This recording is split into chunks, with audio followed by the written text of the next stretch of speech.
Why do you think so many people are afraid of running ads? I think that it's scary to think that you're potentially putting out $10 and you're getting $0 back, right? So I think it's that limited kind of frame of looking at what do I actually get for my dollar, right? And most people are thinking of when I run ads, I should get an immediate return on my investment, right? And so when you also say, oh, you made 6 million online from ads were the entry point of a growth ecosystem, right? That kind of fueled it. But what you get from the ads is so much more than the immediate sales. You get a structured path for optimizing your growth journey. You know what's working. You can optimize alongside of it. And what you really want to look at it is I'm getting data and I'm getting a roadmap for how I'm finding product to market fit. And that's the big overlooked opportunity. And I think that's why people freak out about ads, because they just have such a small perspective on what is the actual opportunity here. And it's not trading $1 for a sale. That comes after, right? When you have gone through the protocol of finding product to market fit, then you put $1 in, free come out, or even more, right? When we look at the longer time horizon, right, it compounds as well because you have the customer lifetime value. So when you take a step back, your return on your ad spend keeps increasing typically. But you need to have that perspective when you play that game. And it's, for me, has always been a better trade-off to say I'm trading my money for data versus I'm trading my time for trying to please the algorithm and being so dependent on what that current stage is. So I think that organic is significantly harder than paid ads. You said this morning in the mansion and it kind of like blew my mind. Like a lot of people are attracted to content and content is king and everyone needs to do content and content. It's like, what are your thoughts and your experience of content versus ads? So content is extremely competitive, right? Especially if you want to do it good. I mean, there's two ways, right? We also see a lot of content that is like basically not FTC compliant. It's people like bragging, making income claims, etc. Yes, that gets you traction and eyeballs online, but it could also get you in trouble and you're also selling a dream, which then when you do have an ethical program, right, people are coming in and it's like, I've been promised this.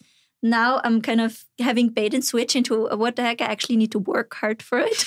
So I think you're not doing yourself a favor. Like, yes, you can hack it, right? But then you're not doing yourself a favor as in the expectations you create, right? And also kind of long-term for your brand. I think it's problematic. And when you kind of try to play by the book and actually create value, etc., the algorithm might not reward you for that, right? So you're kind of in this pickle where you're almost forced to do like a little bit of between the lines, blurry things if you want to have that attention, right? And then when you have something figured out, algorithm can always flip on you. And I'm not saying that organic content is bad or anything, but often the person delivering the content is at the beginning and also too far away from actually being able to talk about proof and what they're working on. So the content that they can create at this point in time is inherently not so interesting, right? So when I was at the beginning of my journey, all I could say was like, well, I did e-commerce and now I'm trying to pivot to coaches, course creators. So there was no like interesting story. But as I was saying, okay, I'm now growing my audience. I'm getting my first clients on the back end of the ads that I would supply with bottom of funnel content, right? So it's not that I didn't create any organic content, but it was basically geared towards when now somebody comes from an ad and they double check my profile, at least one valuable post should be out there like from the last week. But I could say much more specific things that mattered and that were all true. So they kind of closed that little trust gap from a person taking the action. So it allowed me to monetize a lot earlier. So I can share bottom of funnel from the inside out, just reporting what I do. Mm-hmm. And that kind of was ultimately the reverse organic growth that allowed me to mainly deliver content for my paid clients in my communities. Yeah, because it's really interesting. The first time I ever came across you way back in February, first month of the Skool games, you were number 2 on the leaderboard in like the first a handful of days. I was like, who is this mom from Austria and what is she up to? What is she doing inside that community? And I checked your profiles and I was like, oh, she has a following, but not a massive multi-million such a big organic tribe. Yeah. And I was like, what's going on? Like, she says she's making all these hundreds of thousands of dollars per month. And it was only whenever I got inside your communities where I saw like all of your content, where you're actually delivering valuable stuff to people who want it. Yeah. And it's really interesting that point that you made on sometimes to make successful organic content, you have to make stuff that wouldn't be FTC approved in an ad. Yeah. I never thought about that before. And the extreme nature of organic pushes people to make certain types of content that they don't feel good about, that doesn't serve the audience. Whereas once people are already inside your community, then you can just like chill. It's like, here's the solution you need to your problem. I don't need to have a crazy 15-second hook. I don't need to have a ridiculous title or a thumbnail. Yeah. It's like, here's just the information that you want and I'm able to give this to you. And I like how you rely on ads to basically send the traffic in there. And I want to say that there is a nurture component to what I'm doing with the ads, right? So there's a top of funnel that I keep quite direct response. And then there's the bottom of funnel, which is like purely the sales campaigns that optimize for purchase conversion. But when I started, I actually used a free community, back then Facebook, because there was no Skool around. And so I did use Facebook lead generation campaigns where you have a form on Facebook, so you don't ever need to leave the platform. And you first collect the email address in exchange for a strategic freebie, right? So a free resource that filters the type of person you want to see as your potential client, right? So you kind of pre-filter that audience that you want to have and you really start narrow and it's kind of a good fit. It's as wide as possible while that person is like the perfect fit for what you have to offer right now. Right. And then on a thank you page, you send them to the community. So now you have the email address first. And then you also have a community member. So you kind of double hit them with value comes to your inbox and you also experience me in the community. Also, I think a thing that people underestimate is if you have a community and you have 100 people in there, you instantly have so much authority, right? This is a community owner with 100 people. When you have 100 Instagram followers, you basically are absolute nobody, right? So the authority that a community also gives you is like so much more significant. So I think that's also an overlooked opportunity where people are like not understanding how they're perceived when they first get in contact with someone on Instagram, right? Where everybody below $10,000 followers is basically non-existent. Yeah. More like a private profile.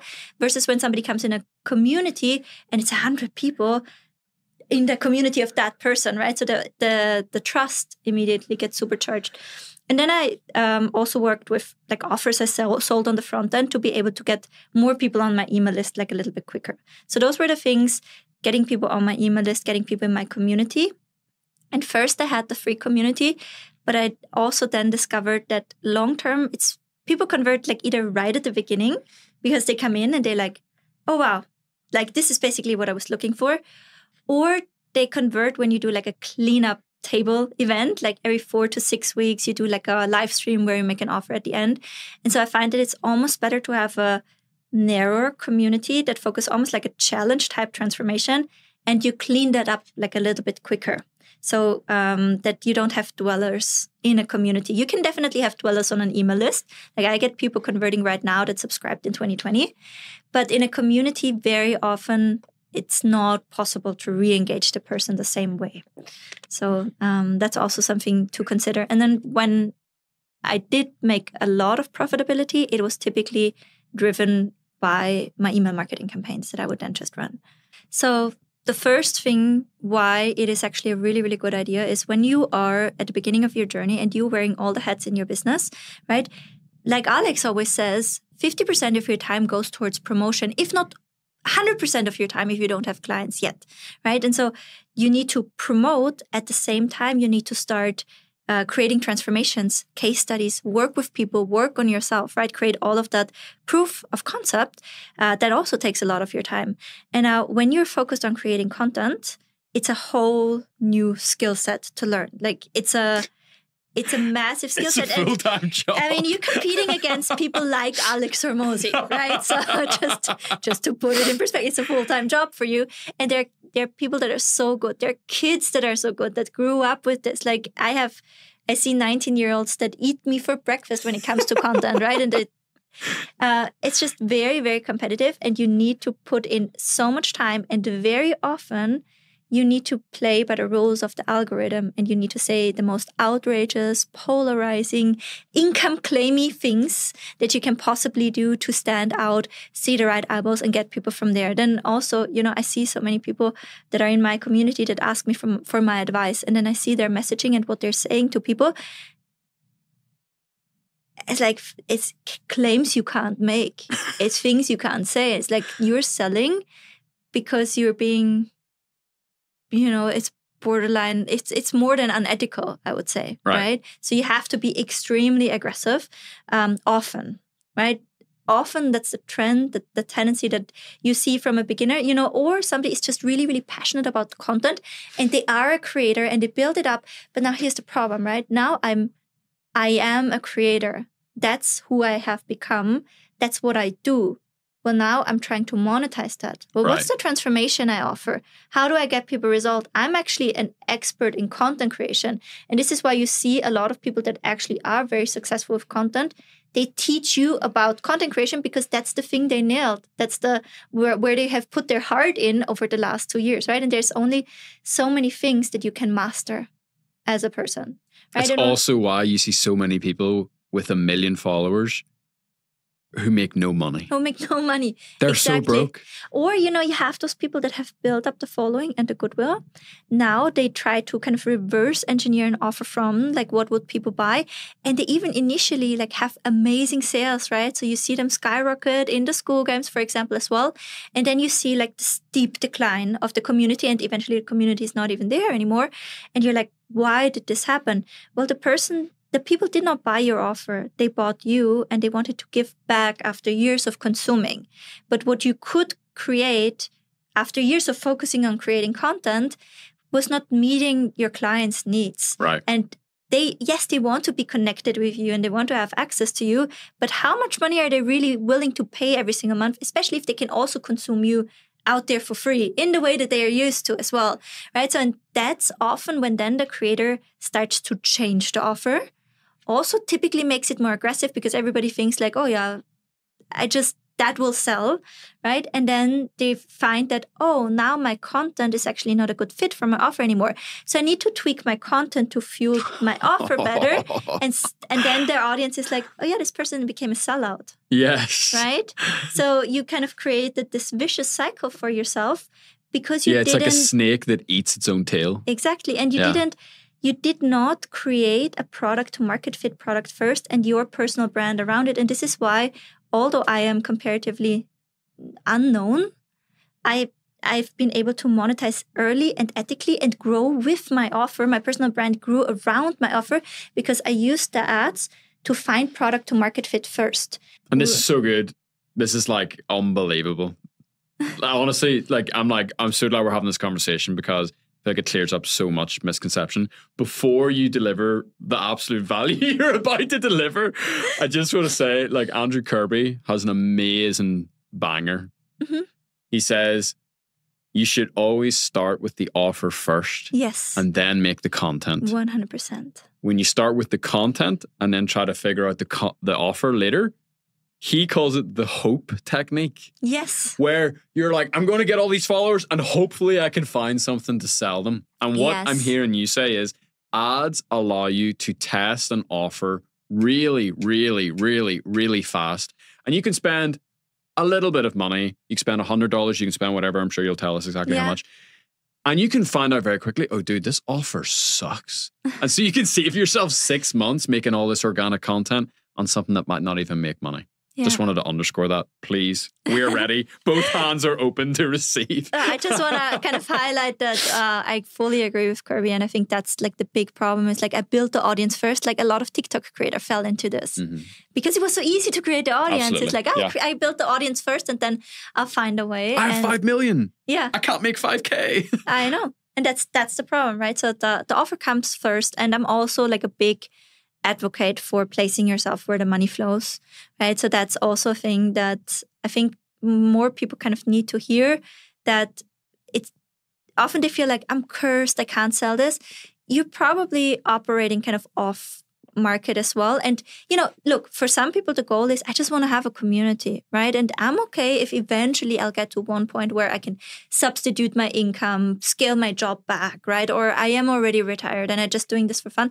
That's completely fine. But we have a lot of people that where the ambition is, I want to be more than full-time. Yeah, right? we're talking about people who want to make money. Yeah. And they want to start businesses, and businesses exist to make money, not to make followers. Exactly. And they then need to think about, okay, where can I position myself based on the skill set that I have, or what's already on demand? Where can I contribute a unique perspective? So when I came into this game, I had been running ads for e-commerce for years, right? Since it was possible in Austria.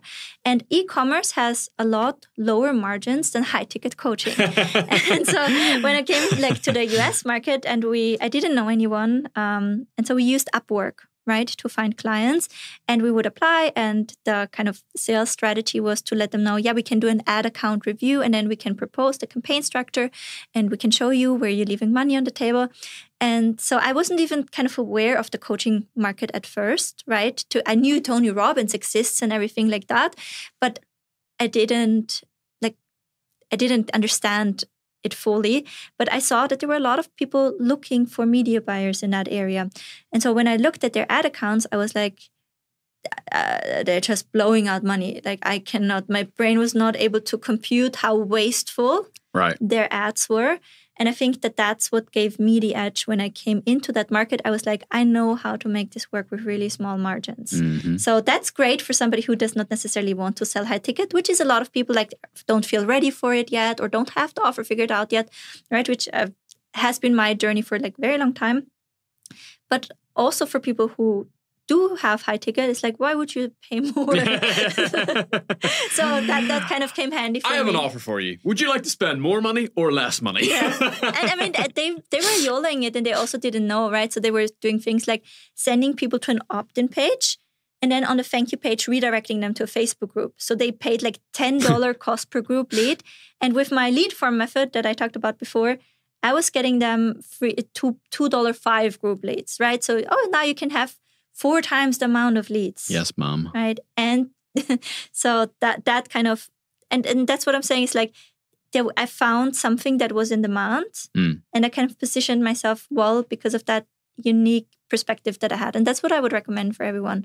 So how you get to your hypothesis now.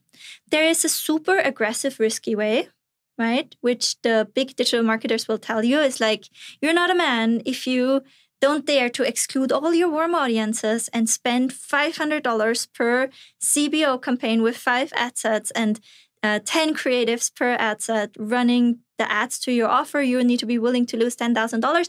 Eventually, then you'll find what works, and then you scale that up, right? That's unreasonable to expect that the majority of people are willing to expose themselves to do that.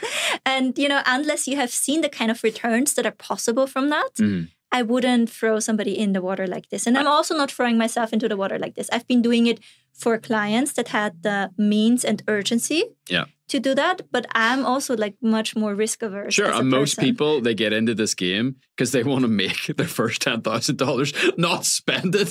Exactly. And for those people, I have a much more moderate approach, which was my approach as well. So when I started to run ads for myself for the first time, because I learned on other people's money. I was employed when I started to run ads. That was for a jewelry company. And then later on, I did it for all kinds of niches as Facebook ads were evolving. So I immediately came out with a different mindset. I have learned in a playful way. I can lose nothing way, right? I saw the insane returns that were possible in the beginning. So my mind was always on, it wasn't your money. It was not my money. And I was like, this is fun. It's incredible what's possible. This works. So I always kind of went in with that, this works. I know mindset. This works. Yeah. Right. So I had that conviction as well.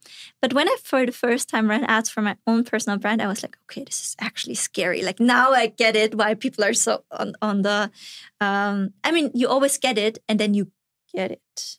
And so I was making myself a budget, right? And I was saying, okay, my first goal is to create a flow into my budget where I can stop to supplement. So I was offering during that time to do websites on Fiverr. I did a full WordPress website for $150. But high ticket. But, at that time, I just wanted to, because I couldn't wrap my head around it, I was like, I need to earn that money for the ads and then I can put it into the ads. So I was like, first, I was just trying to justify cross-funding it. And I was like, okay, and then my first goal is I'm getting those one-to-one clients that pay me per hour. And then every hourly I put back into the ads, because otherwise I will never be able to detach my time from the money that I make. Right. So that was the whole idea, was to cross-fund in the beginning. And I had $500 from the website building that I was like, okay, I'm starting with $500. And then I'm trying to get the first clients with that, where I can then put the money back into ads. Right. So you went out and you raised your ad budget by doing service-based work. Yeah. You got $500 together and then you started running ads. Okay. Mm-hmm. And, to be honest, at that point in time, I had a bigger payout from a project that I did before. And then I was a mom in that time at home. So for me, it was, and there was a part of the payout missing from a former partner. So it was unclear, will I have to enter a legal battle to get the payout? So I felt in financial scarcity like a lot. So for me, it was scary to put the $500 into ads. But I also, for example, if I would have worked a job at that point in time, it would have been easier for me to say, I know I'm getting guaranteed money from my job here. Like, what can I cut out that I can just put into the ads? So I'm building something up that will allow me to stop trading my time for money. So the first thing I recommend for everyone is thinking about, what is the first offer that I want to sell? And for most people, it will be hourly coaching, right? So I started with a free community, but the first money-making offer that I had was hourly coaching. And so I was like, okay, if I'm doing hourly coaching, I would want it to be something along the lines of building your personal brand with ads, right? And starting your ads. So I would create a strategic freebie that was a good fit for it. And it was a lead magnet creator template, because I was like, okay, everybody needs a lead magnet. I need a lead magnet right now. So let me just create a template from what I do. And you'll notice a lot about me. I'm creating a solution for myself. And then I'm like, let me test it. And if it works, I'm like, here's a template. Nice. So, just kind of keep monetizing what you figured out for yourself, the processes and systems that always served me really well. So if you were to generalize this for a beginner, it's you would create something free that's valuable. Yeah. That helps your target market solve a problem in whatever the niche is. I think the first step you need to do is write a sales pitch for what you ultimately want to sell. And for most of our listeners, it will be a paid community, right? So write your, in this case, video sales letter and about page. So you have the vision. And when you do this, you will also build in a customer-centric way, right? Because you are thinking from the right end, which is the front end of your funnel, is like, what does this need to look like to be marketable? That's the first step. The next step is, okay, now what filter would bring in the right type of person? So I'm looking at the strategic freebie as a filter. I'm like, what is somebody that needs what I have to offer? What's an entry point for them? So for example, my community helps you to learn ads, use email marketing to fill up your offers, right? So, okay, what do people need at the beginning of their journey? They very likely need, for example, a niche training, because they might be thinking of where they are. They very likely need a low-cost ad cheat sheet, right? So what is the kind of filter that I want to have? And it should be extremely easy to understand. So you would want to use a container name that everybody understands. Cheat sheet, planner, journal, affirmation card. So something where people are like, oh, I know what the product is. And then ideally you pair it with another word where people have a concept to that. So for example, people have a concept to what a niche is. People have a concept to what a Facebook ad is. They have a concept to, they don't have a concept to what reverse organic is, right? So you would want to pair things where it's like people have a concept to the container name. People have a concept to the thing they're putting before the container name, right? And then you have your freebie. It should not take you more than half an hour to create the content. If it's more, you're overcomplicating it, right? Because when then people open your email, 50% will open, 25% will click to your freebie. That doesn't mean you should make trash, but you should keep it consumable. Right. That's the key. Then you mock up that consumable. You can also print it out, hold it in a camera, right? So whatever comes easiest for you to make it tangible. And then you have short copy, right? Again, if you need more than 3 sentences to explain what it is and why people need to get it, your idea was not simple and attractive enough to be a real winning strategic freebie. Right. So that's what we want to keep in mind. Then we're going to select a lead generation campaign. We're going to go for tier 1 countries. So in Facebook ads, you have countries tiered by purchasing power. And so because you want to have reliable benchmarks, you would want to go with tier 1 countries in one ad set you wouldn't want to mix. And then I like to go United States, Canada, Australia, United Kingdom in one ad set. And then you use a lead generation campaign, the on Facebook form.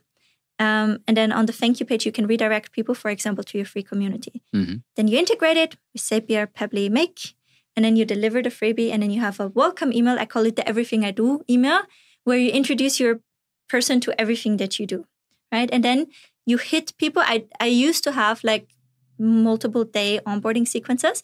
Now I'm just using a really simple process with Loom, and you can use ChatGPT or Claude, where I'm talking out what I'm working on today and the thoughts that I'm having around it as they're helpful for my clients. I strip the transcript, I put it into ChatGPT or Loom and say, hey, turn my thoughts into a highly valuable nurture email.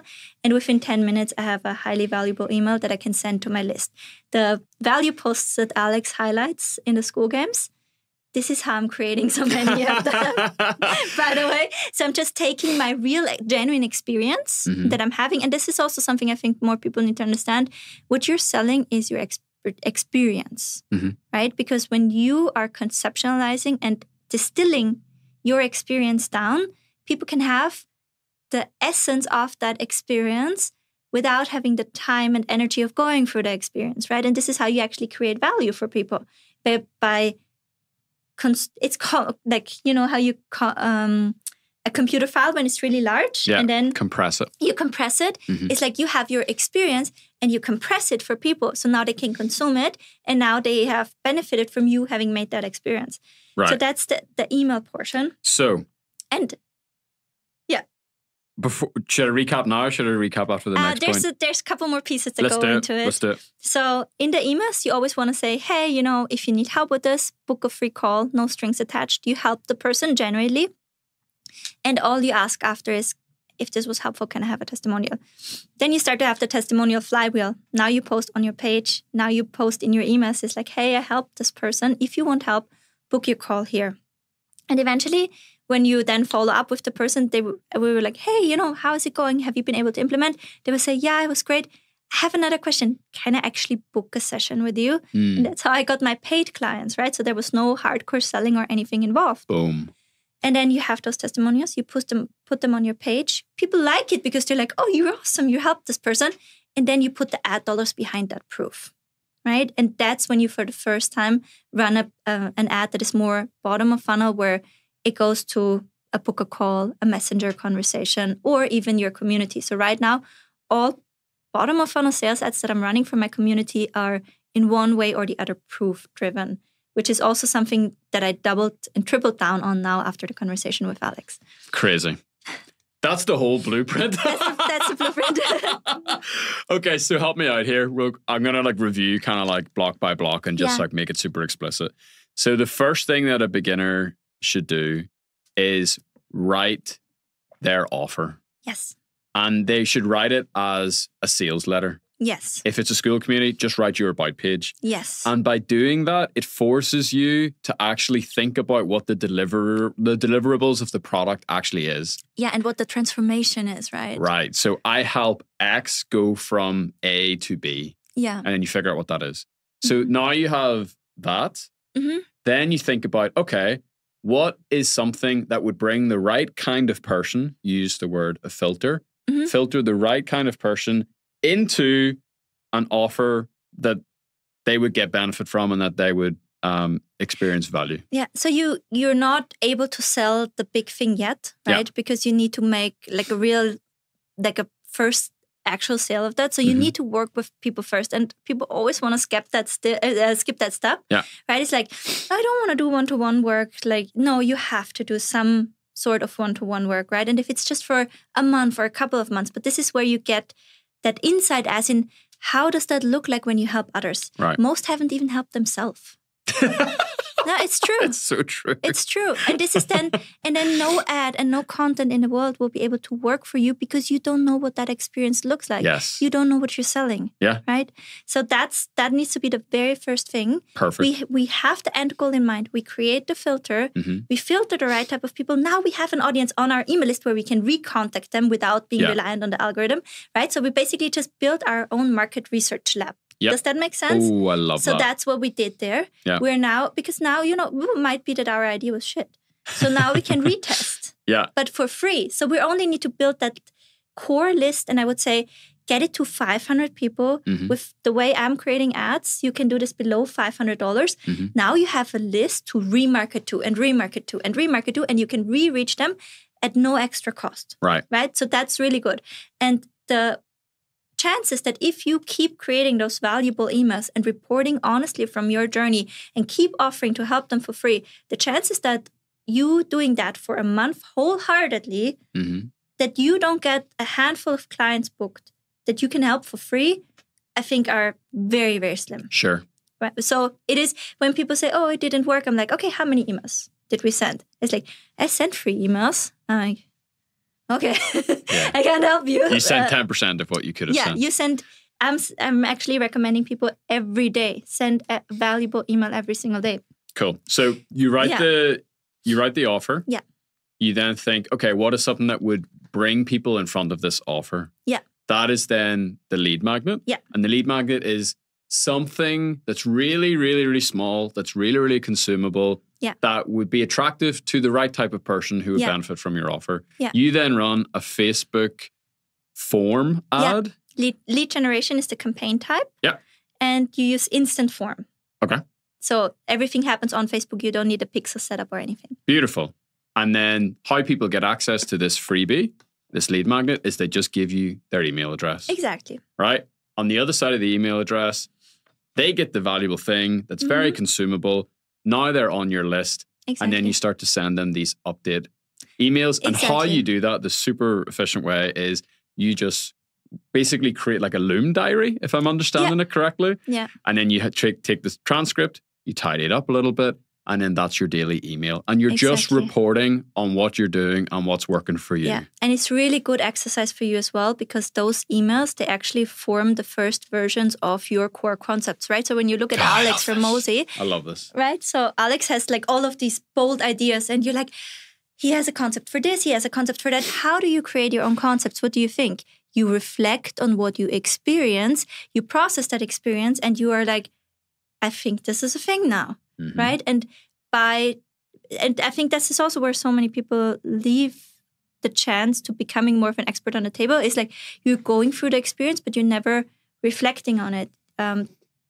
This way of content creation allows you to have a reflective practice, right? So I don't need to think about what would please the algorithm. I'm actually doing something that's inherently valuable, not only for my user, but for myself. And that turns me into an expert that creates a unique body of knowledge. Yeah. Right? This really adds to the world because nobody has had that experience the way I did. And now I'm making sense of it and I'm helping others make sense of it. So that's also, I think, the real beauty of it.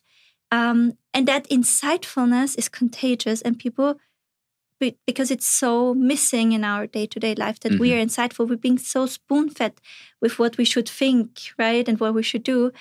And now it's refreshing to hear from someone like processing the genuine experience. And I can see how it creates the desire for people to be in proximity of that. Right. And to have that for themselves. And they don't know how it is, but they're craving closeness to that real experience because it's refreshing, because it's something else. They have not heard it before, they have not seen it before, and it's raw and real and actually helpful. And it's super authentic because it is authentic, because it's actually just what's happening to you in real time. And then you're like, oh, actually, this, I should create a training on this. This was super helpful, right? Or I did this today and this was a major mess up. Like, how can I avoid doing that in the future, right? So you start to make sense of your experiences, and that's a first step towards productizing and having a product that is more scalable. So a lot of the people, we talked about this, somebody made a post, red flags, right? So many of the Skool game winners, they're not even there on the leaderboards anymore. And, I wanted to toot my horn because I'm still up there, but I want But then I also wanted to be protective of the people that have done it for the first time. If you never have had a one-to-many offer and you don't have all of this body of knowledge for yourself, you're not sure within yourself, you don't know how to create transformation at scale, right? Because you haven't done that before, it is very, very difficult to sustain that. And I think that's also something that people might overlook, how much resources I've built over the years by having this practice in place, right? Yeah. And people always say, like, how can you get so much done? Everything I do has a lot of synergy in that regard, right? And so this is where the ads also come in. Like they create the synergy for me so I can spend more time doing things that create value on multiple places. Does that make sense? Yeah, because you systematize and you productize the lessons that you've learned. Exactly. And that is the asset that you sell. That's the asset you sell, right? You basically creating your marketing materials become the foundation of your course. And with that, they are always valuable and people are not feeling like, that's also something about free content. People are always like, oh, I'm afraid to give away too much value, right? And that way, and then on the other end, so then either it leads to them not giving any content at all or only giving fluffiness, right? And so with the way I'm describing it, it's like you're being tremendously valuable, right? And then that thing is inside your membership and people come in and they're like, oh yeah, I read this. Like, what did you mean there? And how should we do it? And so because it is kind of genuinely valuable, people are like, I have questions, right? And then you're like, oh, well, I have an answer. Oh, and by the way, that makes me think of this. And so it just creates this beautiful cycle of you up-leveling as well, because you always kind of process and get out what you actually experience. Right. And so that's the type of content I highly recommend people do. Yeah. And it's so low effort and it's so high leverage because you just need to talk out. And it's also therapeutic to sit down in front of a room and be like, and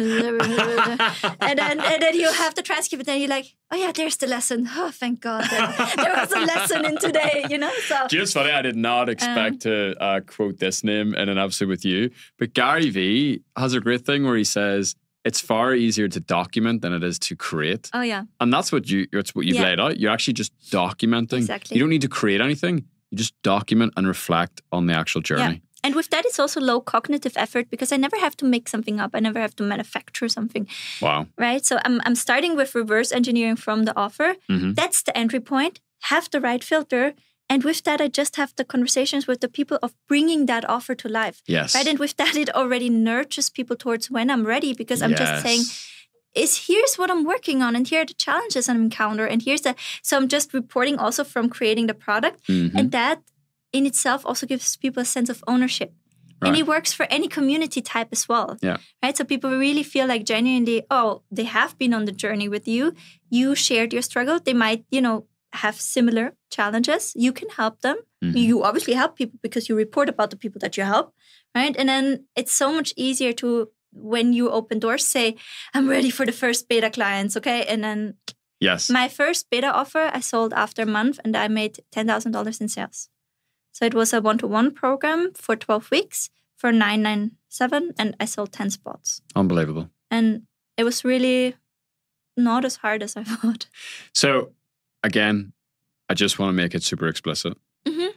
So with the lead magnet, you collect the emails. Mm-hmm. They're now on the email list. Mm-hmm. You're sending them these daily updates. Mm-hmm. And the purpose of that at the start is just to get on free calls with people so you can have the one-on-one conversations where you can actually really understand what their pain is, what their problems are. You can start to help them for free so you can start to understand, well, what solutions do people actually need? And throughout this whole process, you're constantly going back to your offer, to that about page, and you're changing it and you're tweaking it based on what the people actually tell you that they need and what works. Yeah. So I have to maybe think or explain quickly also how I'm creating an offer. Mm-hmm. So every offer for me is a solution. Mm-hmm. And so I start every offer with either what's the before or the after situation, right? Then I have a statement. I flip it either into the negative or the positive. Then I have a before and after, right? Because the definition of a problem is that what is does not equal the desired situation, right? So now I have something that has a gap and needs to be bridged. And now I can say, okay, how do I want to bridge this gap? Right. And there I have features available and I have steps, right? So there are the steps that I need to take. And then what features would transport those steps? So for example, there would be a course that educates about the steps. There would be video feedback that helps you to get feedback on how you're doing the steps. There would be community for emotional support and peer feedback, right? So I'm thinking of the containers for that bridge and the actual steps that need to happen. And when I'm having that, this is what I'm writing the sales pitch. I'm calling out the audience who it's for. I make a bold promise, which is you go from here to there without, and that's kind of the specificity of the solution that I pick. It's like I pick the solution in a way of like, when I'm going this path, how do I want to go it? So it is because there's many ways, right? But there's an argument for every way. There's a position for every way. Just like there's a position for ads, there's a position for organic content. Then I have like, okay, without, then I'm like the pain points. If that bridge is missing, what are they experiencing right now?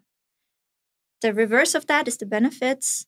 My solution discovery story is how did I come to the conclusion that this is needed? Breakdown of what they get. Testimonial section, frequently asked questions. Yeah. That is like the ultimate sales pitch formula that leaves nothing untouched. Yeah. And it's like, it's also your delivery blueprint now. Because when you're now having those free calls with people, you kind of cross-check, is my bridge right? Right? So you're like, oh, it sounds to me like you hear. Is that what you're experiencing? And then they're like, oh, well, it's a little bit more like that. I'm like, oh, okay, so how can you say this again? So I'm like validating. Are they talking about the before how I'm talking about the before? Are they self-locating the way I would locate them? Right? So I'm getting that solution intelligence when I'm talking with them. And that's basically what I want to do. I want to validate my roadmap. And then I want to use my roadmap with people. So I want to say to them like, oh, so here's how I'm thinking about this, right? Tell me if this is true. Like you want to go here. Okay, like more like this. Okay, does that sound right? So here is how I like to bridge this gap. Does that make sense to you? And they're like, yeah, what is this part? And I'm explaining. And I'm like, oh, okay, they didn't understand this part. I need to talk about this differently, right? Or I need to provide something else. And I was like, okay, so based on what we got, the next step would be this. Would you agree? Does that sound right for you? Like, yeah. So in order to go that step, what would you need to have? And I was like, I don't know how to do this. I don't know. Okay, have something for that. Let me give you that. So I'm giving them an idea of, because many people don't even have an idea of where they want to go. They just know like where I am right now does not feel right. So you also, by creating your sales pitch first and by thinking through where they want to go, you take off the creative burden of creating a vision for themselves, right? Which is something that a lot of people don't have, interestingly enough, right? And so by then helping to see the vision and then helping them to see this is the progress, and you're measuring against, you're kind of validating your transformation. You're getting more and more clarity over time. So that's what you're trying to do as well. And once you had a few conversations, you'll be very clear on what that first version of your program should look like. And then you're in the position where you can talk about that. So, I've been having this thought. I talked with people. Here's what we refined. Here's what we did. Now I feel like this is the solution, but I want to make sure it's right by you. Right. So create it together with me. And that's like your first real launch that you blast to the full list and where you can then also run retargeting ads too. So you just get your target customers to basically tell you everything. Yeah, and they're happy to do that. Yeah, to tell you what the language is for how you market it, to tell you what the deliverables actually are, but you have to start with a guess. Yes, and you make your best estimate. You make your best guess, and then you go to them, and then they tell you exactly what. And now you have something that's more refined. Now you've been working with people for free. Yeah. Now you've built up rapport. Now people are nurtured on your email list. Now people are maybe in your free community. Yeah. Now you are ready to make an offer. Exactly. now you're ready to actually sell something. Exactly. But, I think that when you have a community, when you have an email list and you communicate like so frequently with them, you get a lot more back than you might think. Like the people that are tapping completely in the dark, it is either people that are just starting to build something somewhere, right? So the time to the right eyeballs is just so long. It's just months and months and months till they start to have the right conversations. And during all of the time, they're so lost that the chance that they're pivoting to a shiny object is so high. Yeah. Right? Because they're not getting any feedback. And that's like really scary. It's like when you do something, you're never getting feedback. When we're having this conversation and you're not, I'm like, oh, I'm on the right path, right? I'm doing something right. When I shake at you and get really angry, you know, I better stop. It's like, but if you were just sit there like a stone, right? Or if I was just here talking with myself, I would doubt myself like a lot. So I think that's one of the biggest problems is like people spend too much time doing things that take too long to get them in front of the right eyeballs so that they can start to have meaningful conversations. That's the first problem, right? And that's what the lead magnet strategy is actually helping you to do, right? It helps you to get basically your own market research lab up. From there, geniusly enough, you can have your first customers, right? Or you just help people for free. A really brilliant video testimonial is worth more than those few $100s you could get from the client, right? Also for your internal transformation. And that's the first step of what it really allows you to do. Then you work with people, right? Because just because you've now built up that goodwill and you have a few people that are like, yeah, that sounds like I need it. Now you work with people, now you get them results. You keep sharing the results. You keep putting advertisement dollars behind the results. And even if it's just for your warm audiences, right? So you just, everybody who has seen your freebie, you can select, all lead form engagers on Facebook. You can spend something like $2 a day. And that makes sure that everybody who got your freebie also gets your testimonials, right? So you're working you just can't do that with organic. No, you can't do that. And I cannot structure the conversation the same way, right? Because imagine you get like a interesting freebie served on your feed, right? And it's simple to understand. You're like, oh, wow, this is like a one-page thing. I think this would be really helpful. You opt in your email, you get the call or whatever, you never look at it, right?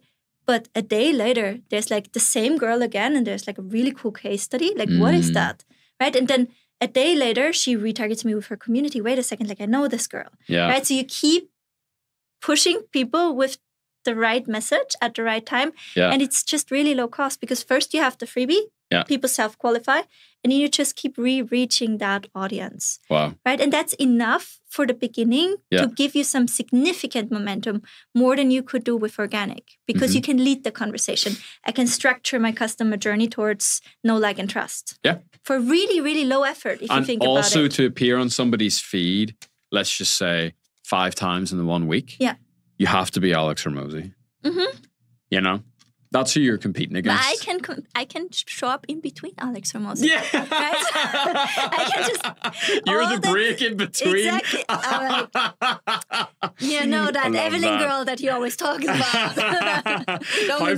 How funny would it be if you can get the positioning perfectly where it's like, hey, I know you were just watching Alex Hormozi. Hi, I'm Evelyn. The girl that she talks about quite a lot. But you can't target Alex Hormozi directly, right?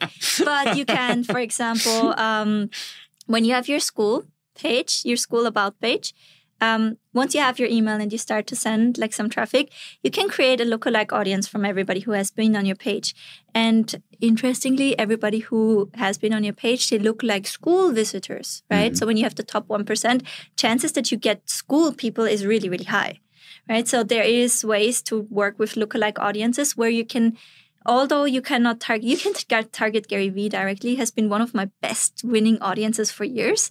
But you can't target Alex directly, but there's great proximity that we can create. So definitely. So once you have done all free calls, work people free, you've tested your offer, you've optimized it, you've created a strong version of it. How do you then... launch? So I want to say that your audience growth ads, right, the lead magnet, they now are always on. You can run them at $5 a day. If you have the right strategic freebie, that already builds up your warm list on Facebook. You can't see those people, but it's getting built up. And then for a few dollars, you have the retargeting ads already to either your free call or your community, right? And it will start. It will feel like slow in the beginning, but you also want to run minimal budget, right? But you still have like a significant lift. Now, when you're ready to launch your community where you've been reporting from the inside of working with people out, right? You then have an official launch sequence. You please have your Skool targeting tracking set up, right? It's super easy. It's just a plugin within Skool that you activate. They made it so easy. Conversion API is usually a big headache. Yeah. Skool has totally solved that problem. So set it up like right away so your pixel is always firing. Right, and every single piece of data gets recognized there. So so that is a little plugin. It's a little setting on your Skool community. You turn it on. And it means anyone who visits your page, it collects the data about them, and then you can use that to run ads to those people. Exactly. So even if you're having a community, you know, like you're in the mid-range, you're doing great from your organic content, you should get this set up, right? Because it will, I mean, why, even if you're like doing great from your organic content, do you not have at least like a few retargeting ads running that keep hitting people with reminders, right? So that, I think that's the one thing you should be doing today is just start to track the data and get that up. Now, you have your launch email sequence, you're getting the first sales.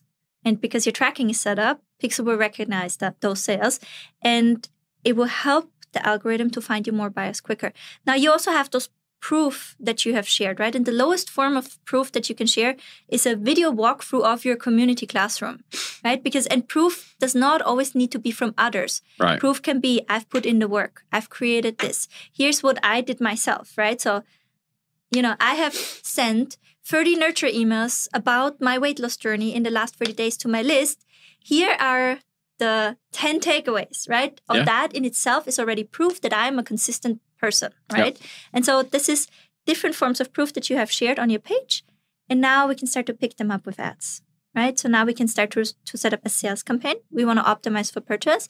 And first we can have it as a retargeting campaign, but I also recommend to go with that audience from your lead magnet and start to go towards colder audiences. Mm-hmm. So now you start to run $10, $15 per day with those ads that have to prove towards colder audiences. Right. So now we're not targeting people who are on our list. We're targeting strangers. Retargeting strangers. And that's when you can really prove if your offer is working. And that's, I mean, your offer is, again, it's not your offer is working or it's not working. Your offer is already working to a certain extent, right? So I think that's really important for people because then they can also stop kind of jumping from one shiny object to another. It's like, your offer is working to a certain extent. If you're going away now, you throw away the part that you've already built, right? Yes. So it's really important to say now, this is the process I'm going through, right? So now I'm having the ads. Now I can actually look at my CTRL. So how many out of 100 people are stopping your scroll? More than 4%? Oh, seems like the audience and my ad visual, they're compelling enough to stop a decent amount of scroll. So I would look for 4% plus. Then how many people are clicking through on the link click? 1.5%. Then I know my messaging is somewhat on point. Now I need to look at the conversion rate on my about page, right? And so I have actually a really low conversion rate on my about page, about 2.7%. But I'm still profitable first month, right? Because from running ads. From running ads to cold traffic, to people who have not heard from me before, right? And there is always a certain amount of retargeting ads as well, right? But this is to cold audiences mainly. And so that's what you would then want to look at. Is like, okay, now from my ad, where am I with the CTRL? Is that a check? Then I can move to the next. Is that a check? I can move to the next. Then I can move to the about page. And now I just might need to optimize my about page, right? And so I can look at my video sales letter there. I can look to include proof there. I can look to include a money back guarantee there. So I can have different levers to pull. And whatever I'm doing on the about page, I'm also informing that back to my ads. So for example, the way I also optimized my sales funnels, the ones outside of Skool, they're at 12, sometimes 14% conversion rates, right? So insanely high. And the way I got them so high was I test different angles on the ads, call outs, bold promises if you want, right? So this is how I found monetize your personal growth journey, by the way. So that was for Coach Growth Hub, was monetize your personal growth journey, tested angles on the ads. And the angle that worked the best, I would replicate it on the sales page. So I have messaging congruency, right? And so when I'm making tweaks, I'm just seeing, okay, what is my best angle? This is how I can get congruency. I have the best angle on the page, but then you can have multiple entry points to your offer as well. Like this is when you then look to scale. Because typically the first thing that will happen when you're going to more colder audiences, you'll have maybe one winning ad, right? There's one brilliant testimonial, right? Or for me, it was the first time I was able to or willing to run ads again to Skool directly, to cold traffic. I had a video walkthrough of my classroom. And that worked so well because I was going and let my members know, hey, I just shared a few testimonial ads on my page. Can you go there and leave an honest opinion about the experience of working with me? And so they commented under the ads. And I think what actually sells the community is the comments under the ads, right? But well, that's social proof. That's social proof, right? Yeah. And it matters so much more what other people say about your program than what you say. And so when you now have built your community and you've delivered value and they've had all those people working with you for free, guess what? You can send them your ads that you've posted on your page to link and say, can you leave an honest feedback? Right? So you're not asking for anything but, hey, can you give an honest feedback? And for many people, that first kind of hacked ad, although it's not a clean A/B test, when you have a small budget, forget about that. Yeah. Now you have hacked your way into getting sales daily from your ads. And now your algorithm can learn, right? And eventually, yes, you'll be able to make lookalike audiences and test all of those wild angles and leverage that. Now you don't have 10 members in your group. Now you have 100 members, right? So it gets better and better and easier over time. But I recommend you create this little flywheel up for you, and the ads can really be your gasoline to the fire that allow you to shortcut. So I've now realized over like 30 minutes into this conversation, or I'm not sure how long we've been going, my actual rule for today is just to like press pause and pump the brakes every few minutes and just allow the value to actually sink in and settle. Because you've said some crazy things, okay? So you said basically that ads allow you to get rid of black and white thinking, where it's not my offer is winning or my offer is failing. Because if you go for an organic content approach, you only see, did someone sign up or did someone not sign up? Am I a winner or am I a loser? And so I think it also plays into the very emotional, I suck, I'm amazing, I suck, I'm amazing roller coaster that we all as entrepreneurs fall into. But the fact that you can see data behind an ad and you can see very, very clearly, it's like this many people stopped. Then it actually helps you to optimize and not run away from this beautiful baby that you've spent all this time and effort creating. You can just make it better. You can make it better. You can make it better. Yeah. The other thing that you can do is you can test different types of words, different headlines, and use your winners that the data tells you these are the ones that stop people the most. Then you can put that on your about page. And that will help your whole conversion go like crazy because you're getting your about page written by your customers telling you what works. Yeah. So there's no guesswork. It takes the guesswork out of it. Yeah. That's insane.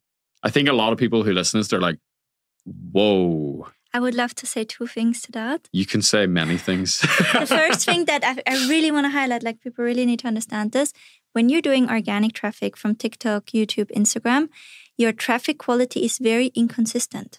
So when you are doing Facebook ads and you have a sales campaign and you optimize for purchase, your ad only gets shown to people that are very likely to purchase because Facebook knows this about the person. So this person is in market for the type of offer that you have. Right. The quality is a lot higher. So now when I'm having a really good sales week from Instagram, right, I might have just accidentally tapped into currently like a good audience, but there's no guarantee that the next week I'm being exposed to the same eyeballs, right? So my traffic quality is very inconsistent. Now think about when I'm optimizing my about page, right? So I'm driving traffic from Instagram, I'm making the change to my about page.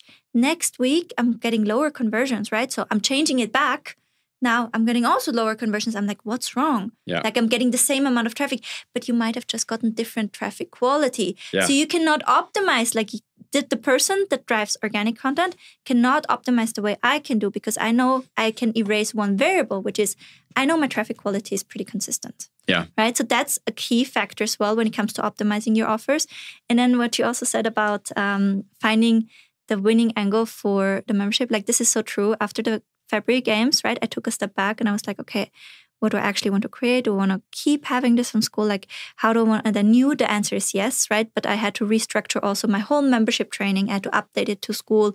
And so I had turned off all ads for a few months because I was like, I'm not going to send people to a pig with a lipstick, right? So it was just not there. But when I was ready to turn them back on again and really run ads to the membership, tested different ad angles, my current winner, what is it?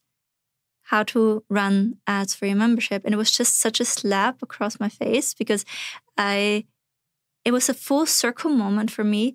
I had this winning classroom ad, right, with the social proof. And I was like, yeah, the social proof and it's selling. I was a little bit tipsy. I just want to be like completely transparent here. I was a little bit tipsy because after, when we had neighbors over, right? And so they were for the first time visiting us in our new flat. And I had a couple of glasses of Prosecco with the mama and we had a good time. And after, I don't know, something was like, you need to test the ad angle on your membership, like run ads. So I canva'd up. And I have a beautiful, like my business partner, she's a beautiful designer, right? So she actually does those things, but I had the urge to test it. I made the most hideous Canva graphic ever, put up the ads, went to bed, had free sales for $11 for the membership in the morning. So it was just like and again, to cold audiences, I was like, okay, I knew because the evidence was kind of condensing that people want ads from you. Like it kind of kept coming back to that circle, but I was like, I'm not sure and I don't want to kind of change the messaging again. And then I was like, okay, let me just validate it. And I was like, and since I've been setting it up, it has like half the cost per acquisition, right? And so also when I'm looking at what are we most doing in the community that people most enjoy, it's like I'm reworking their ads, giving them feedback on the copy, etc. So it was just like the quickest way for me to say, I guess, I guess it's like, this is what the offer should be. Right. And I've been also tapping in the dark with this, right? You saw how I've kept tweaking and kind of finding it was an ad and the first 24 hours. And after that, 10 days of validation where I was like, it really is like that. Yeah. And I found it out, right? And now there's so much pressure taken off of me knowing like I can lead with this value. And the beautiful thing about ads is like, because all the other pieces need to come together as well with it. You need to drive the results. You need to have the insightfulness, your methodologies, etc. I can still help people in every area. But I found one of my winning entry points, if that makes sense. Yeah, well, you got to give people what they want, so you can give them what they need as well. Yeah. And if ads is the entry point or whatever it ends up being, then that's all. Like, I love how you optimize so heavily for what actually gets customers. Mm-hmm. Because that's what business is. Exactly. You know what I mean? Yeah. And it's like, I'm sitting here, I'm like, whoa, this is so revolutionary. And then the other part of my brain is just kind of like, no, dude, this is actually what the whole game of business is actually about. It's like, duh. Yeah, literally. But, you can be so close to those things. And then you can have all of those stories that you're telling yourself. It's like, but I wanted to move more away from Facebook ads. And it's like you have all of those layers kind of that you're telling yourself. Yeah. And then you have the market. And the market is like, there's no negotiation or that. It's like, this is what we want, like, period, right? And I also love like giving that as well, right? If I can do it. And you remember that conversation you had with Kai where he was like, I wanted to do like a Trojan horse for self-development. Yeah. For me, the ads are a Trojan horse for creating a good business because you need the social proof, right? You need to put the thought into it. So the way I'm teaching it now, it can only work if you also care about your customer and put them in the center. Mm-hmm. So there's like many ways to pull the string straight, right? And so this is now just my way to pull the string straight for my customer because they're like, I want to do ads. I'm like, okay, for your ads to work, we need to get the results, right? So, and with that, I think it's clarifying what we need to do from an angle that the customer can appreciate. Yeah. So. Okay, so another pause, just so like we're abundantly clear here. Did you say 2 glasses of Prosecco or 3 glasses? No, I'm just kidding. It might have been Prosecco with a dash of Aperol. So. What's that Austrian thing? I drank it one time. Is it called like Stroll? Schillerol? It was or Stroh. Yeah, that. Stroh? Yeah. That's 80%. Yeah, I know. It's probably not even legal in America. Yeah, they also do it to flame things, Yeah. Talking about gasoline to the fire. That's right. Yeah, it's like there was like around New Year's, it's like you set your drinks on fire. Yeah. It's like the blue flame. I think that's also such an interesting thing. It's like often you have those things brewing in yourself. It's like, should I do this? Should I do that? And then with an ad, you can just, you can get a hard feedback on that. And I think that's good for us, right? Sometimes it's not what we want to hear, but it's what we need to hear. But I actually think that, so why I love this conversation and why I love what you do so much is because you are, and we've had several really long conversations. This is very tactical episode. It's very technical, and I'm actually really glad that we're able to do this. It's what we wanted to do. You can go out and check out a previous episode with Evelyn that will make you cry. Personal story, really, really, really beautiful. But you are one of the most like empathetic, sensitive, and I'm going to say caring person that I've ever met in the marketplace. And you are obsessed with data. And those two things on the surface, they look like they really, really don't match. And, you know, I'm a very empathetic person. I'm surrounded by lots of feely type people. And very often we don't expose ourselves to the hard truth and the reality and the facts. And one of my big takeaways from this conversation is that ads are a really useful tool to just tell you the truth. Yeah. And to mix through and filter through all your feelings and your gut reaction. And I have intuition about this. It's like, this is what the market says. Yeah, absolutely. And you know, there's many things like where you can go wrong as well. But this is why I recommend rolling it out the way I do. Right? Obviously, if you're already making sales, like maybe we can also talk about like the scaling side of it. Like what if you already have customers? If you didn't build this way, right, what do you do? But I want to say why I love data as somebody who is empathetic and sometimes maybe even to a fault of it could be codependent the way I would like to take care of people, right? So where I'm feeling like I'm overextending myself to a point where I could empower them more if I would push back more responsibility on them. So it's something that I'm working on and being very mindful of. When I've served my members, right? And at one point I had over 10,000 paying monthly members and that I would personally take care of right now. I'm mostly in Skool. I still have all the promises in my other communities where I'm doing the live calls and the video feedbacks, but where I'm primarily like hanging out is my Skool community with the 2,400 members. And sometimes when we're serving so many people, it can be easy to like if I was a bird mama and all of them were my baby birds, I would only feed the loudest ones. Yes. Does that make sense? Absolutely. And so by looking at the data and looking like who is consuming how much of my time and why, I also learned to actually be more kind and caring to also my quiet baby birds, right? So by saying, you know, like here I'm disproportionately allocating my time and energy and it's actually unfair towards others. Right. The data has helped me to keep doing it to a level where I feel like it's more empathetic because I'm looking at the data, right? Yes. It's also not me just relying on, this person is like, and with very loud, right? Somebody can also be very loud because they're in a very like desperate spot, for example. But then there are also people that are in a desperate spot that are not loud. Sure. Right? So that is kind of also where I started to really appreciate the data as well. And where I feel like it's not a contradiction as well. And it protects you from making very, very many gut-driven decisions. Because I think it's tricky for me because I have good intuition, I would say, to over-rely on that.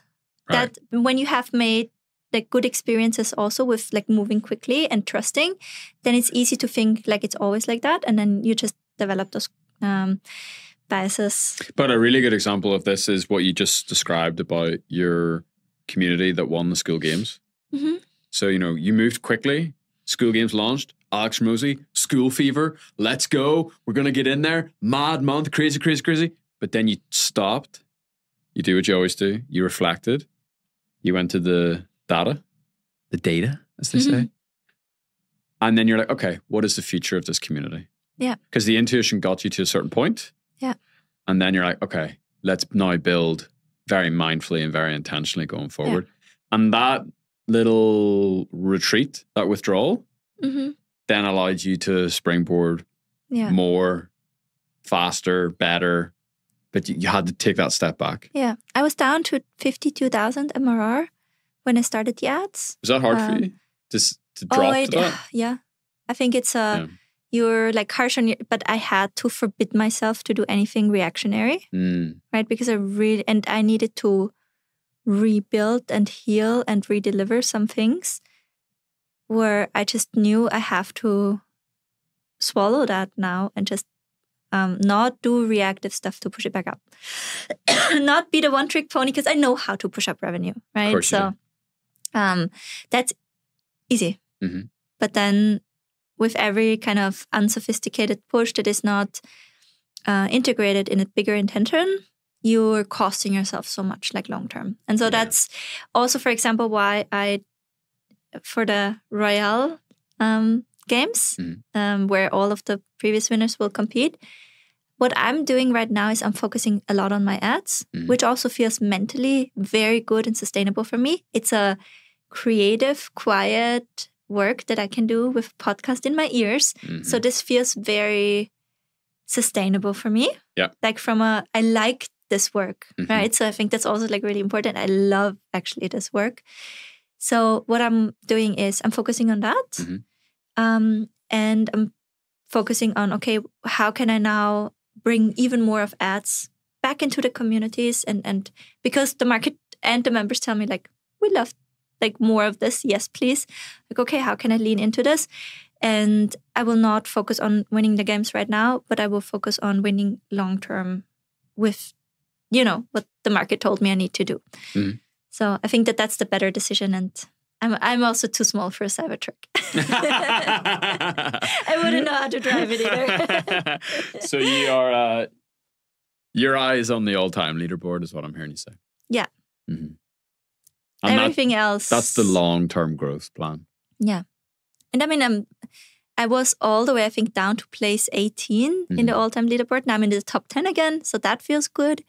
And, when I turned the ads back on, went from 52 to 64 in 6 weeks. So with still hitting the brakes, right? So I'm not have massively at all branched out towards colder audiences or ad testing. I'm just doing the proof leverage that I told you right now. So I'm just like still you're in the middle of this process that you just laid out. Which is always the process, friggin' love right? That. Yeah. So I think that's good. And that's also like a thing that I've became or grown more mindful to be is like when you scale up too quickly, sometimes your ads and the product, they lose fit. Right. So now that I'm seeing, and this is the beautiful community, by the way, you can't do that with an online course or program as much as you can do it with a community, because right now I'm having the market feedback.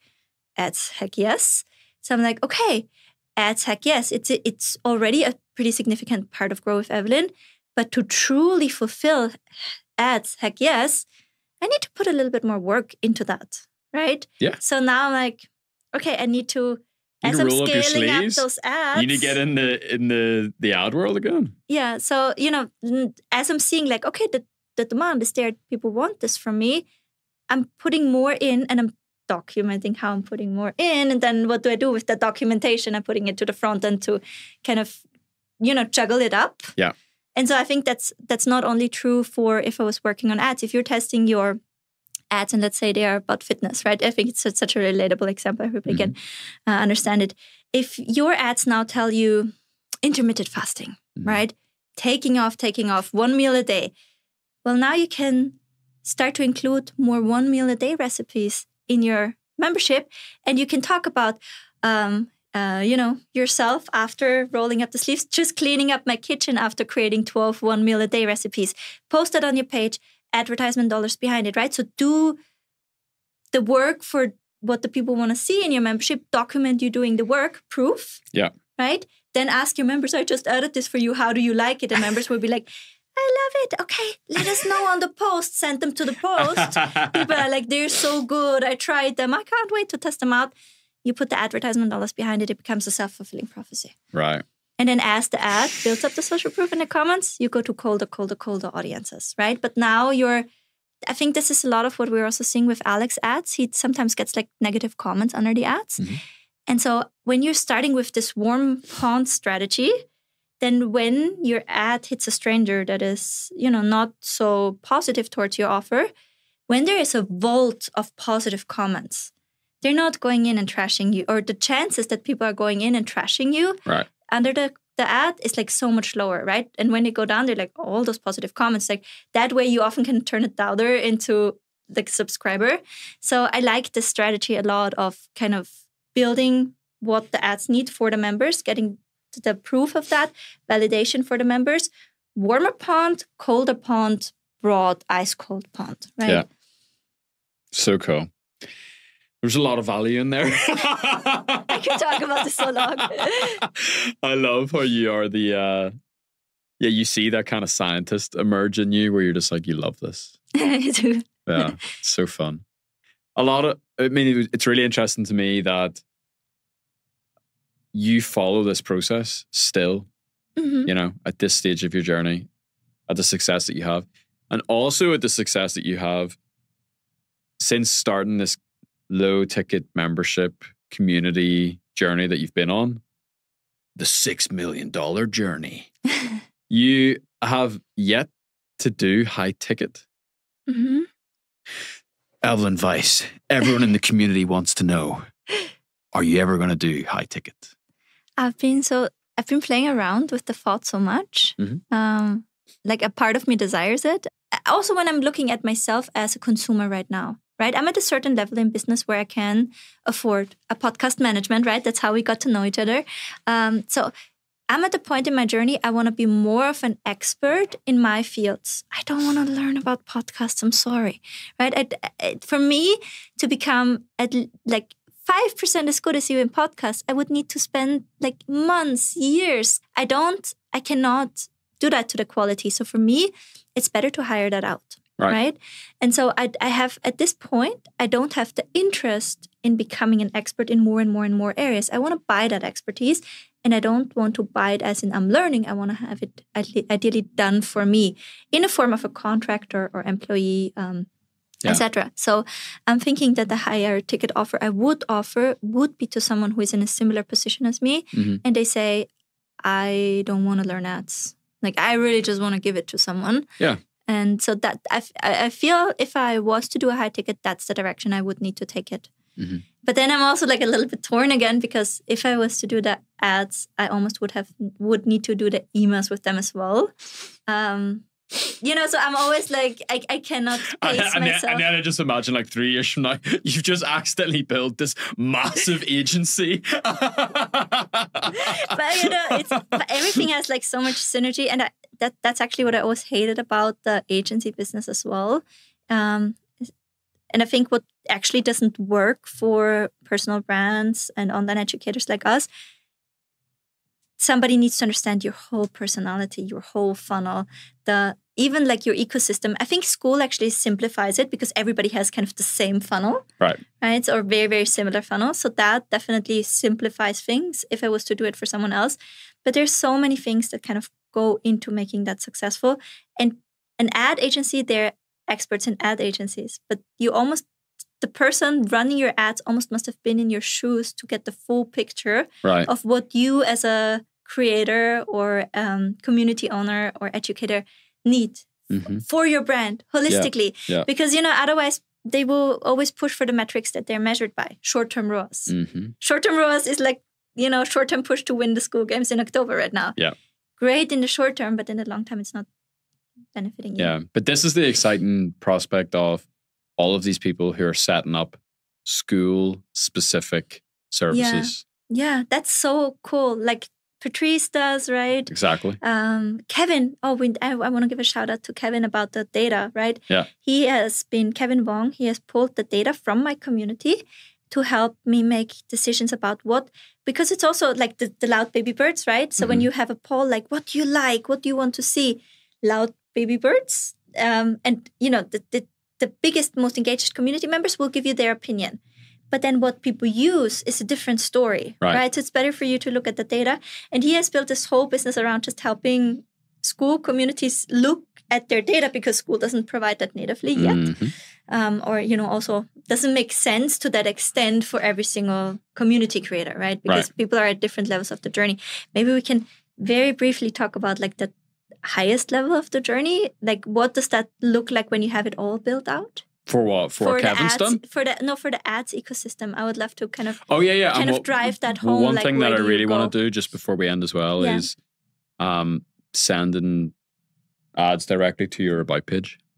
Oh yeah, that's the sales ads. Mm-hmm. So those proof ads, they actually go directly to your About page. Mm-hmm. So there's no bridge page or anything in between. Those are sales campaigns, optimizing for purchase, because you have the tracking set up with Skool. It's measured. Mm-hmm. And right now I'm also sending ads directly to my About page. Yeah. Right? So, and those are profitable. I tested a bridge page in between, and it just creates friction. Right. And there's still potential on my About page to optimize. Mm-hmm. So, when I know kind of all the ad angles and the nuance, I will make sure to pull the video sales letter and everything straight. Yeah. And that's also maybe for some people to kind of start to embrace that thought. Like, you'll probably redo your video sales letter 100 times when you're in Skool as your community evolves, right? As you enter like different seasons. And just having that willingness to do it as well. I think that's really important. Yeah. And then as you scale up, what you would want to have in place is you need your audience growth ads. And with those, you can also leverage your organic. So let's say you are already a bigger creator. You would want to use that About page to drive people to the platform where you have the most social proof. You're really big on YouTube, send them to your most popular YouTube video, right? You're really big on Instagram or TikTok, send them there. And already before they click, say, if you want more, follow me on YouTube. I have 200,000 subscribers, right? So put it there so people are curious. So they have the second touch point with you. And that way you can also lift your content, right? So even if you, for example, now start your audience growth ads, if you're already a creator, you can send your newest video to your email list, right? And can push it, can make sure that the right eyeballs are getting on your video, which then helps YouTube to find you more eyeballs like that as well. So yes, and that's the other very important point on ads. I'm not sure if we made this very explicit. Yeah. Is the more ads you run to the more right type of person, then you train the algorithm basically to go and get you more people like that. Yeah. So then your ads will get better as well. Your ads get significantly better over time, right? It's the hardest in the beginning, which is why we're a bit hacky about all the social proof and everything. So we're really giving us. That's why I'm not like a fan of the brutal cold testing, right? Because it's not about that at this point. At this point, it's like, I need data as cheap as possible. Yeah. And so that's what we do in the beginning. And as we scale up, we're like, okay, we need more entry points for our audience. So then we can think of angling in from different filters, right? So there could be different strategic freebies. So we can spend more on the individual freebie without increasing our cost per lead. Mm-hmm. That's the way to scale up with Facebook ads, is also with different offers that provide different entry points that are still all relevant to the main offer that you sell. Consistent email marketing, right? Mm-hmm. Email pushes. So every month there should be something in your community. And I love option events. So right now I'm doing an option event for a video sales letter. People can buy for $97 to attend the 4-day event, or they get it for free when joining the membership, right? So having a push from my email list to my page as well, pixel firing, ads get supercharged, right, in the reverse of that. And I'm having like a little increase in members count. Plus, I also have people who paid $97, and I can say, after I'll be selling this for $197. So I created an additional limited time bonus I can leverage later. So that's what you would want to do, entry points. Option events, you don't need to do an option event like every month, but you can, for example, let it expire in the month after that, where it's like, okay, this will be in the community for another month. And then you're having like a closing thing. Join the community now before this goes away. So you can kind of double hit the promo, right? And get and that gives a little bit of scarcity as well for a membership that's ongoing. Yeah, for always open membership, you need some sort of scarcity that's happening, right? So you can do those pushes from your email list to kind of spike the pixel data as well and create those member spikes that are just coming up. Now, that will also fuel your retargeting campaign, but the pixels will also, when you work with lookalike audiences of your buyers, it will also refresh because you can set it up dynamically. So now you keep increasing your pool of people, and Facebook kind of, because you also filtered them from different angles, Facebook gets an increasingly clear image of what your person looks like, right? Mm-hmm. And so it gets more and more efficient over time. And then you have your proof ads that you keep building up, right? So you keep thinking like that. everything I do, I can prove that I did it. So I can pull everything that I did on a page and I can leverage all of it with ads. And the proof that proves to be a winner, I just roll it out to colder audiences and I increase my spend. Right. And then when you have optimized the your about page, you can now say, okay, what are different angles that I could go into it? And this is when you typically have enough budget to go for what most people are recommend on a bigger spend, where it's like, okay, you spend $100 per ad set per day, testing now 10 different angles in a flexible flexi ads, it's now called, dynamic creative is going away, format to see where Facebook sends you kind of the best buyers. But people think, oh, I'm targeting this audience and now, this audience is winning for me. It's like, no, Facebook does not care so much about your targeting. It still goes outside of that. But you have trained your pixel to the point where you can work with that and where you can just spend more. And then the more you spend, the more creative you just need to schedule in. Right. So that's then the ultimate key is like, you'll just have to, the more you spend, the more creative you'll have to create. Mm-hmm. But because you have the community, it's so easy because you have so many posts per day. Right? You have so many opportunities to create the creative. Yeah, I love it. One thing I did want to ask you as well, since we last publicly spoke on air, on the record, is you'd made a pretty significant shift and commitment into your personal brand. Mm-hmm. So, your community is now called Grow with Evelyn. Yeah. When you get on there, it's very much, it's like you're selling you as a person. Mm-hmm. What were some of your thoughts behind that? Mm-hmm. And why did you go down that road instead of creating something that's faceless and scalable and doesn't involve you? So I think Alex, for example, said, ultimately every business ends in the same place. You're an owner, you have a great team that runs the business for you, and you're not like very involved in what you're selling anymore. And I think that I am not ready for this yet because who I want to be right now is more of an expert than a business owner. So right now, my main goal is to keep growing as a marketing expert, right? To keep learning, being better at my craft. I love it. I love helping people, giving them video feedback, make those tweaks. They come back a couple of days later and, it's like the results improved. This worked. I got the client. Like it's so beautiful for me to see them win, but also I can do this, right? I can make it happen. We make the hypothesis, we try, we don't give up, we make it happen. So that's a beautiful kind of experience for me. I love doing that for others. I love doing that for myself. And I'm getting exposed to so many opportunities to learn every single day. I'm giving video feedbacks every single day. I'm seeing so much data, so many accounts. Right now, I would love to see more accounts that are spending like even more. So that's also a little bit of a thought around the higher ticket is I'm seeing not enough high spend. Yeah, it would give you more chance to level up and get your hands on more data, basically. Wouldn't it? Exactly. And when I started to scale my business and I brought on more operational management and I went a little bit more back from the support, what I realized was that I started to feel like really disconnected from the business. Mm-hmm. And I wasn't excited about the work that I did anymore. Mm-hmm. And I just love being in the weeds still, like a lot. And I think that I have so much time to level up as an expert right now in my field.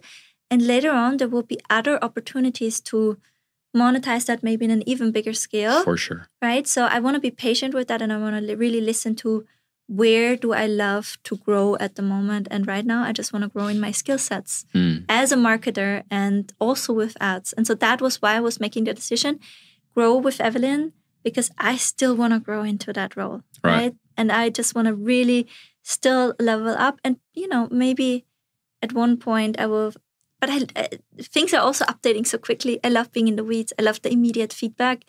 And this is just that phase of my life right now, I feel. I still need to change a few things around. My partner and I are trying to have a second child right now. So I will still need to adjust things where they're sustainable for me. Sure. Right? But right now, it's this beautiful phase for the people that want to work really closely with me.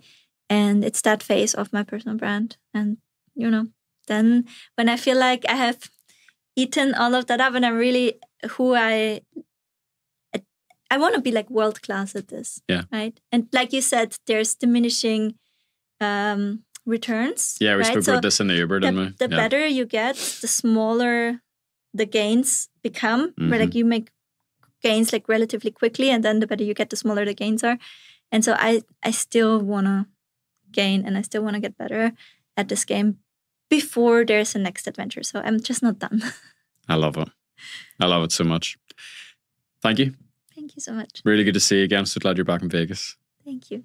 With the Skool people, with the tribe, with the family. There was a lot of information in this conversation today, and I hope that you have been sold on this as a real possibility for you, no matter what stage you're at in your business journey.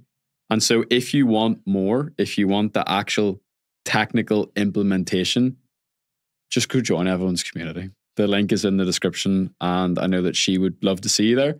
And I know that there's a lot more detail and a lot more specific step-by-steps if you're looking to roll this out and implement it in your business. If not, you now have learned a lot about ads. You now understand a lot more how they work. I've learned more about ads. Genuinely, I'm not even just saying this. I'm not an ads guy at all. It makes me like get really curious. I'm like, oh, well, I could do this and I could do this. And like, I see now how like da. And so as entrepreneurs, we're always trying to level up our skills. We're always trying to learn more. And so thank you for this in-depth masterclass. And as always, thank you so much for just sharing the whole farm. Thank you so much. I want to give like a famous last word to everybody who is like still afraid or thinking about ads. I think it's the single best opportunity to empower yourself.